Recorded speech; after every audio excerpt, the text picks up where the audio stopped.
Bien-aimés de Dieu, nous célébrons aujourd'hui le 15e dimanche du temps ordinaire de l'année liturgique B. Les textes de ce jour nous invitent à méditer sur notre mission prophétique qui consiste à annoncer, dénoncer et renoncer. Annoncer, c'est partager la bonne nouvelle de Dieu, sa justice, sa paix et son amour. Dénoncer, c'est s'opposer aux injustices, aux mensonges et aux comportements contraires à l'enseignement divin. Renoncer, c'est abandonner les actions et les habitudes qui ne reflètent pas les valeurs chrétiennes.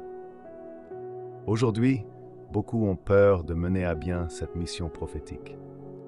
La peur du rejet, du jugement, des répercussions sociales et même des persécutions fait hésiter certains à prendre position pour la vérité.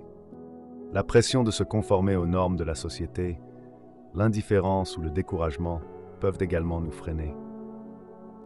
Pourtant, dans les lectures d'aujourd'hui, nous voyons des exemples de personnes qui ont courageusement rempli leur mission prophétique.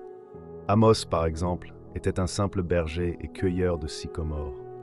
Il n'était pas un prophète professionnel, mais Dieu l'a appelé pour parler contre les injustices en Israël. Amos a courageusement répondu à cet appel, même lorsque Amazias lui a dit de se taire. Amos nous montre que nous n'avons pas besoin d'être spéciaux ou puissants pour être l'instrument de Dieu. Nous devons juste être prêts à écouter son appel et à parler pour la justice. Parfois, nous sommes comme Amazias qui s'oppose à Amos. Lorsque nous n'aimons pas être critiqués et lorsque nous préférons ignorer les messages de vérité. Ou est-ce que lorsque nous aimons rester dans le confort du mensonge? Parfois, nous sommes comme ceux qui refusent d'accueillir le message de Jésus à travers ses disciples et qui ne se préoccupent pas de voir les serviteurs de Dieu secouer la poussière de leurs pieds en signe de rejet. Lorsque nous ne voulons pas changer et rejetons les appels à la conversion. Mes chers frères et sœurs, rappelons-nous que nous sommes tous envoyés par Dieu pour être ses messagers, peu importe notre rang social. Cette semaine, essayons de vivre cet appel de manière concrète. Aidez quelqu'un dans le besoin ou défendez une cause juste. Partagez des messages positifs sur les réseaux sociaux et priez pour avoir la force et le courage d'être des témoins de Dieu dans notre monde.